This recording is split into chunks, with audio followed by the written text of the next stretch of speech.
Okay. I feel like the holidays threw up in this room, but we're gonna roll with it because I needed a backdrop and it's been a while since I filmed a YouTube video, so hello, how are you guys? I have missed you. So today we're gonna be doing a video that I feel really passionate about. I feel like food guilt and food fears and restriction is just something that I have definitely dealt with, so I just like talking about it for those of you guys who are thinking about the holidays coming up and it's giving you a lot of anxiety, which I've definitely been there, so I know how you feel. So in this video, I want to talk about two different mentalities that I think are most common this time of year. One is enjoying and eating all the delicious food like stuffing, mac and cheese, dinner rolls, and apple pie. But then you have so much food guilt after that your heart is racing as you lie in bed thinking of all the ways that you can burn off this food in the next coming days with hours of cardio and restricting all of your food. And two is restricting during the meal. So completely avoiding all the high carb or high fat dishes and just sticking with a side of green beans with white meat turkey breast. This will appease your inner food fears in the moment,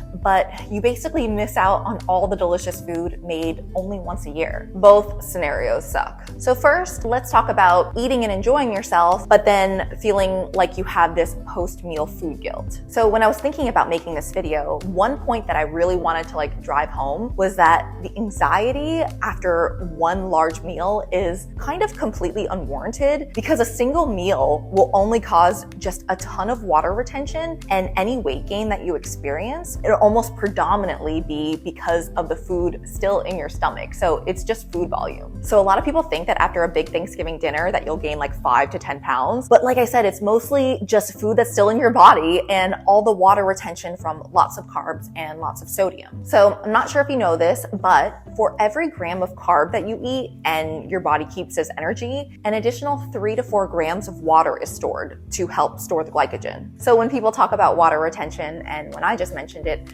that's what I mean. Also, I've actually done an experiment using metabolic equations and was able to estimate how much actual fat I could have gained after eating 8,000 calories in a cheat day. And if you watched that video, you saw that it was actually super small. And according to the Calorie Control Council, on average, Americans only eat about 4,000 calories in a Thanksgiving meal. So that's just something to keep in mind. So because your body weight will be elevated because of the water and food weight, like I mentioned, do not weigh yourself after. Honestly, don't weigh yourself for a week after Thanksgiving. Personally, I would suggest throwing away your scale altogether, but that's just me. So the hours of cardio and restricting you were planning to do, like plotting in your bed at night after Thanksgiving, basically creates a disordered transactional equation in your head that you might keep doing every time you have a large meal, which is an extremely slippery slope to a disordered mentality around food. The second scenario and mentality around the holidays is food restriction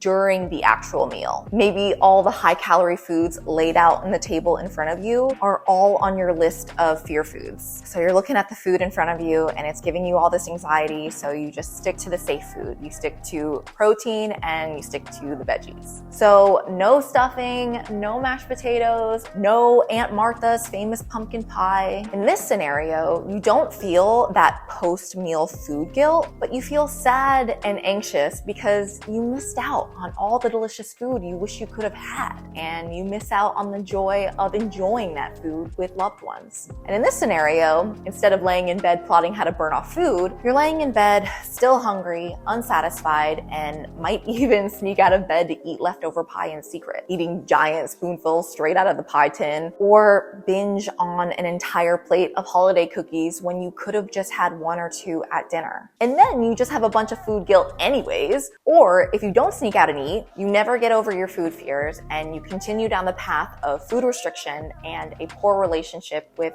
fun food. So in both scenarios, how do you fix this? Honestly, it's pretty simple. Now, of course, like a lot of different things revolving around food and having food struggles is always easier said than done, but hear me out. The solution is to just eat.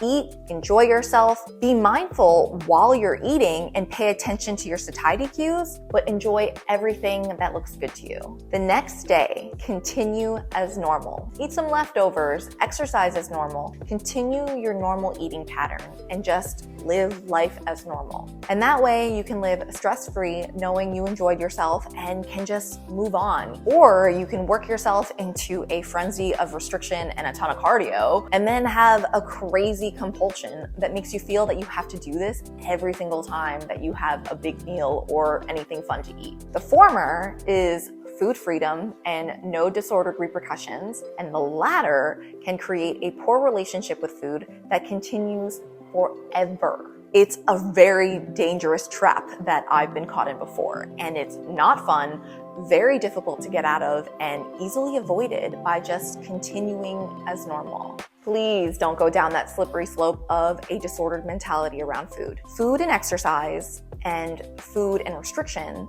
are not a transaction. Once you get in that mindset, it's so hard to get out of it. It always becomes a tit for tat, like this muffin means this much cardio, or this dinner roll means this much exercise. It's just a dangerous mentality to get into. I wasn't always like this, but now I eat food and I exercise, but one does not dictate the other. I don't exercise because I ate food. I just exercise because it's good for me. It took me so many years to get here, but I hope you can get here too if you're not already. So this video was just a quick reminder to enjoy yourself, don't weigh yourself, spend time with loved ones, smile, laugh, and eat Aunt Martha's pie. And if you really need that reassurance that a single or even a couple of large meals is negligible in the long run of your physique, remember what I said about my 8,000 calorie cheat day. Lastly, I just wanted to mention that if you are really struggling with an eating disorder and maybe think these tips won't help you, there's nothing wrong with getting help. I will consult with experts and put their recommendations of good resources in the description box for you. I love you guys so, so much. Please, please, please enjoy yourself for me and have an amazing Thanksgiving. Until next time.